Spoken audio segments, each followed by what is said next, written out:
ao final, 3 minutos para as considerações finais ou tréplica. Nós lamentamos que o Bruno Rezende, diretor jurídico da Federação Nacional dos Delegados de Polícia, não esteja aqui para fazer a tréplica do que foi dito. Eu até insisti com ele, se não poderia permanecer. Mas esse direito está assegurado a todos os palestrantes. Presidente, Bernardo Santana com a palavra. Obrigado, presidente. Eu vou,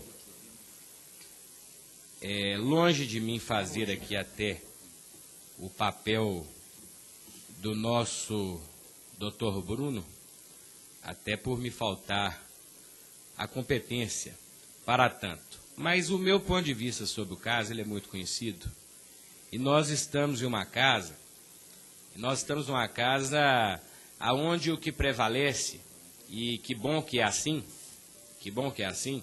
o que prevalece não é o meu entendimento, nem o do outro, mas o entendimento da maioria.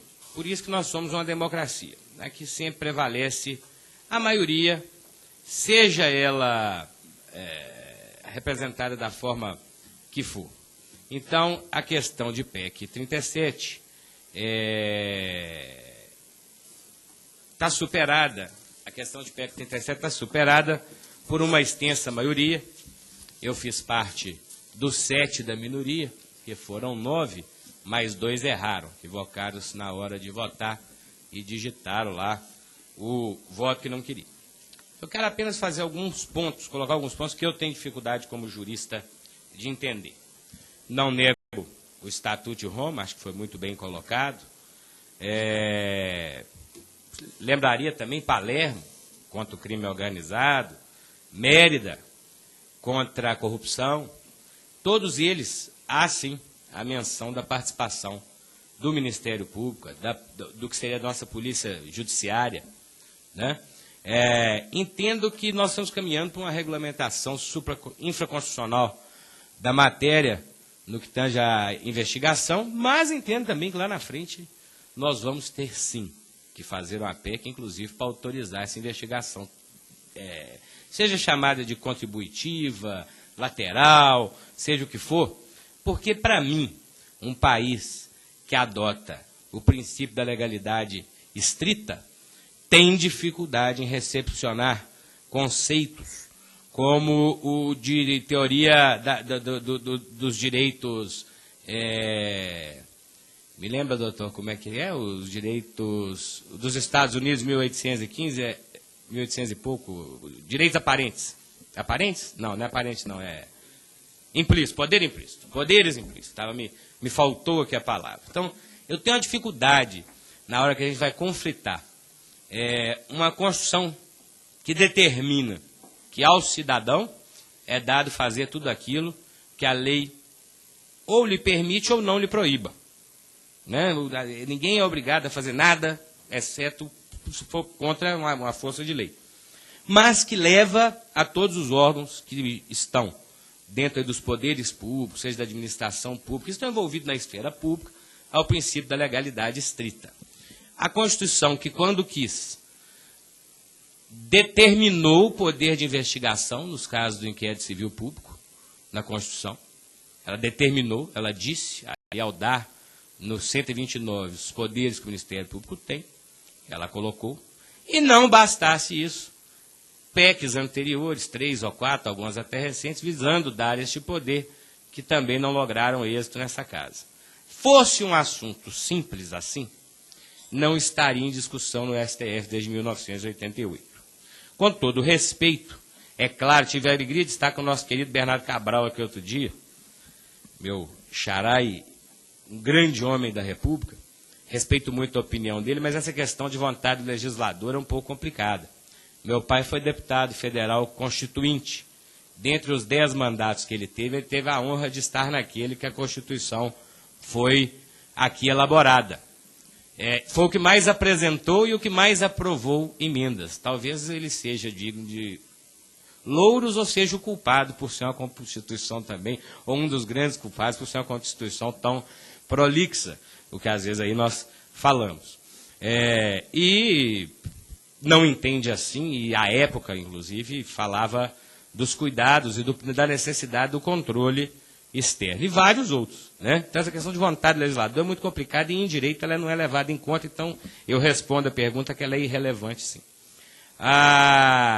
Dizer ao mundo que eu acho que o modelo tal, coisa pode até representar uma vontade. Se ela for a nossa vontade mesmo, temos que pegar a PEC e colocar aqui. Porque recepcionar um tratado internacional e tentar imaginar que ele diga qualquer coisa contra a Constituição, ele já vem nulo naquela parte. Isso ele vai ser enfrentado, e o Supremo está aí para dar a resposta nos limites que são. Não vai haver uma resposta, nem uma resposta final, vão haver posicionamentos.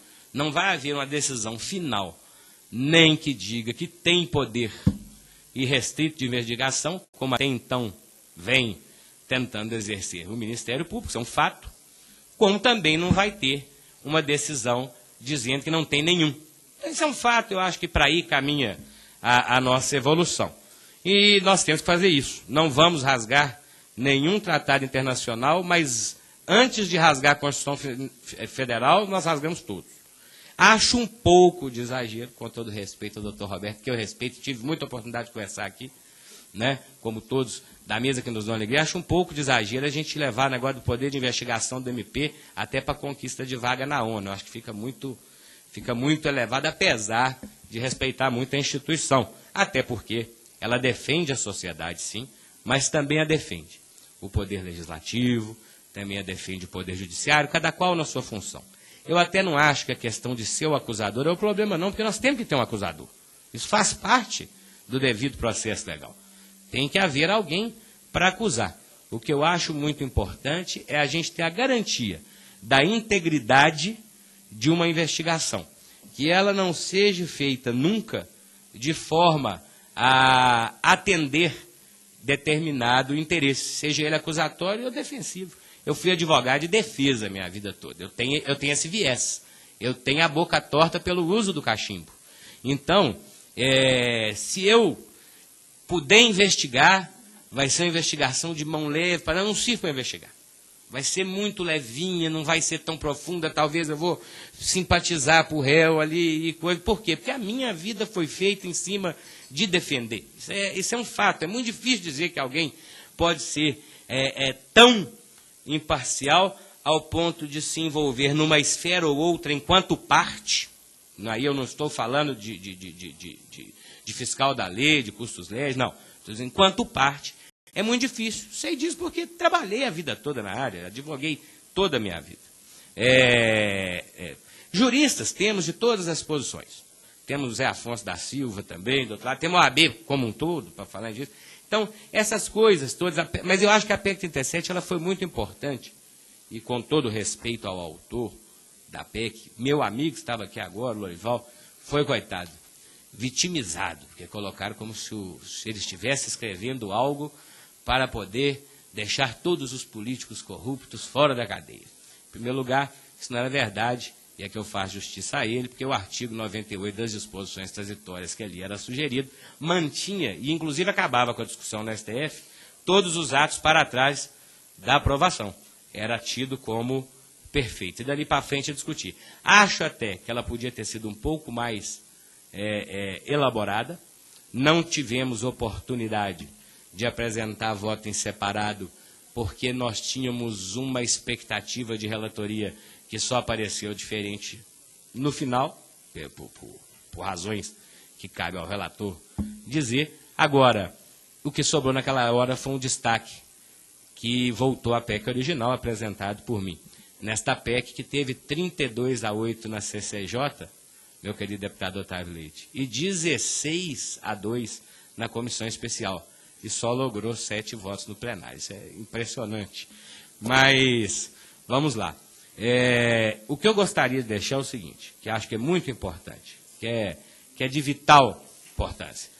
Penso que temos sim agora que tratar, está determinado, está colocado, a questão está posta, eu fiz apenas essas considerações, porque são muitos poucos na casa que votaram, então eu coloquei também o contraponto sob o ponto de vista jurídico, aqui da mesma forma que o doutor Roberto representa um movimento que é o movimento do Ministério Público Democrático, o parlamento já se fez representar na votação. Eu estou apenas defendendo o ponto jurídico daqueles que a fizeram.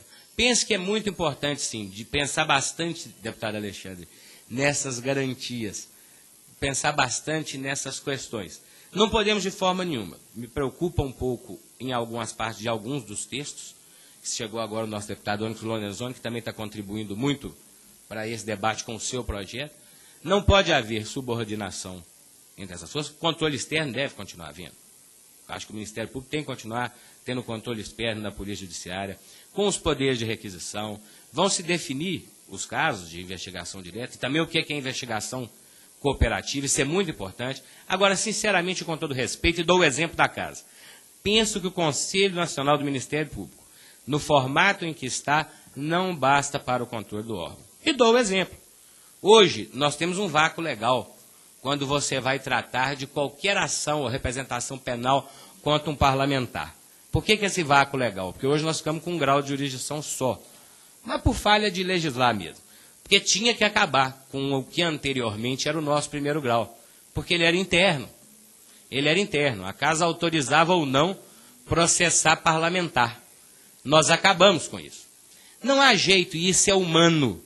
Isso é humano, de você ter uma composição maior dos pares e esse controle ser um controle, pelo menos externo ele não é, quando você tem a maioria interna. E aqui eu não estou me pegando no exemplo do Demóstenes ou do outro, não é isso não. Eu penso o seguinte, para a evolução, eu acho que todos querem evoluir, como nós aqui também, e assim fizemos nesse espaço. Quantas coisas nós votamos aqui de controle, face esse poder mesmo, poder que muitas vezes é muito injustiçado, porque vota, porque é duro contra, às vezes, os seus próprios pares, mas é muito injustiçado porque isso não é visto, é visto como uma grande coisa. Este é um exemplo do que eu dou, quando terminamos com aquele negócio de autorizar processo contra deputado, que devia mesmo ter terminado.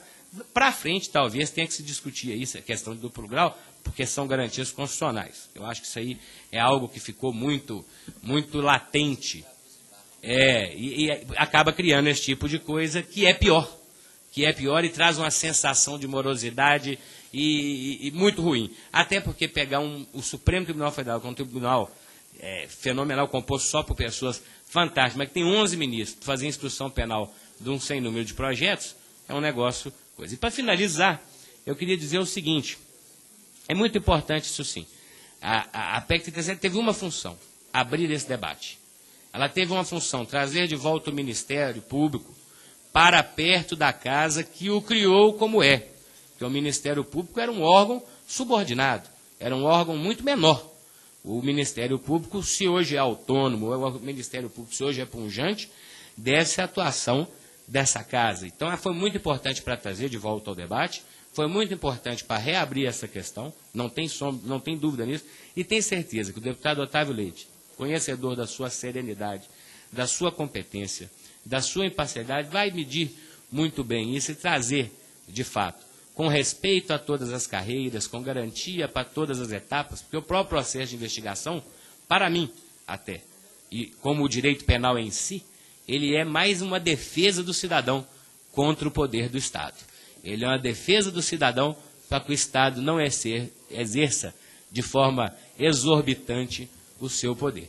Era isso que eu queria dizer, deputado, desculpa aí por alongar, mas como gostaria de tratar do tema sob esse ponto de vista que tivemos e dizer da nossa disposição para construir esta nova realidade, mas também da nossa preocupação para que nós possamos fechar todas as pontas. Feito o projeto, terminado o projeto, criarmos também, a exemplo do inquérito civil público, o comando constitucional na forma a acobertar o projeto, que eu acho que isso é uma coisa muito importante, todos estão de boa vontade para tanto.